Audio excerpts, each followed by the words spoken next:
Today, May 1st, the world pauses to honor workers. Around the globe, it's International Workers' Day, and in the church, it is the feast of Saint Joseph the Worker. This day is not just about labor, it is about dignity. Not just about wages, it is about worth. Not just about tools, but about the human hands that hold them. Hello everyone, welcome back to the channel. I'm Anthony Puducherry, and this is Differently Said, Deeply Meant. On a day like this, I believe the most important question we can ask is this: what does it really mean to be a worker? Work is often associated with economics. We tend to measure its value by what it produces, by output, efficiency, a profit. The higher the economic value, the greater the perceived worth of the work. But that is exactly what I want to challenge on this International Workers' Day and Feast Day.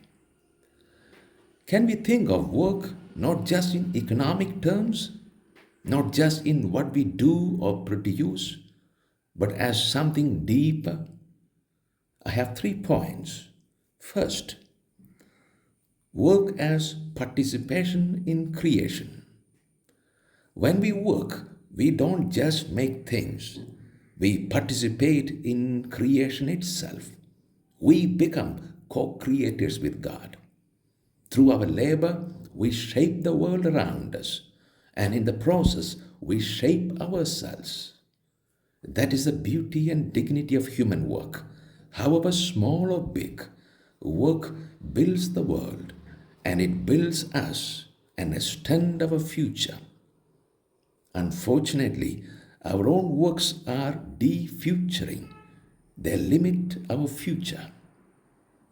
Too often today, our work is disconnected from care and sustainability.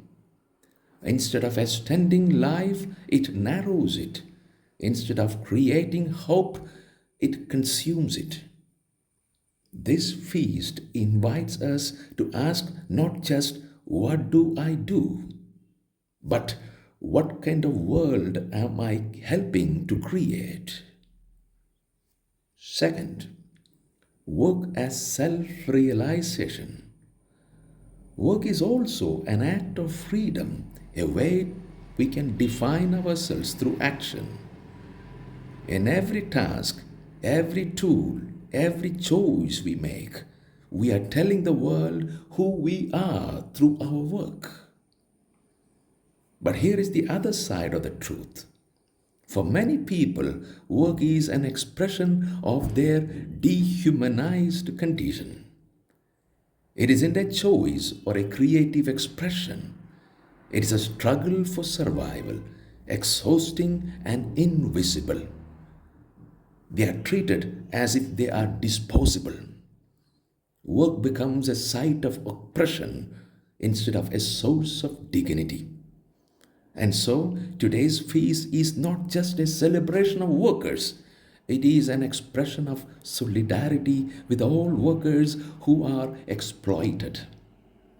Whether someone cleans streets, cares for children, tills the soil, sits behind a desk, works in a factory or a kitchen, their work is sacred because they are sacred.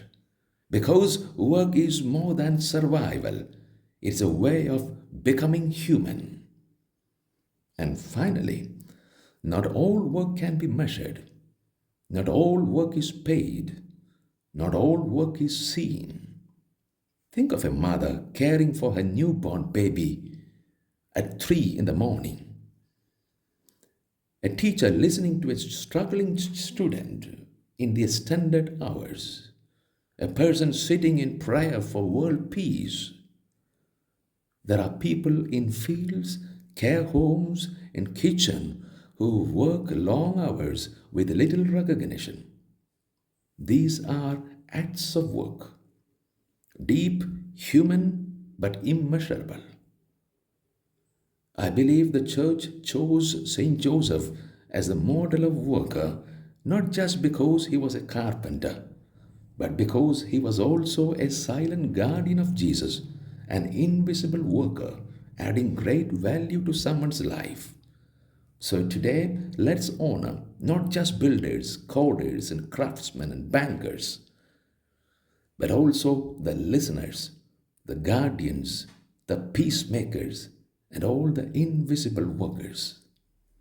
The deepest human labor is often silent, invisible, and without applause.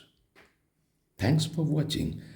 If this gave you a new way to see work and workers, please like and subscribe. Share your thoughts in the comments below. Until next time, stay human, stay hopeful.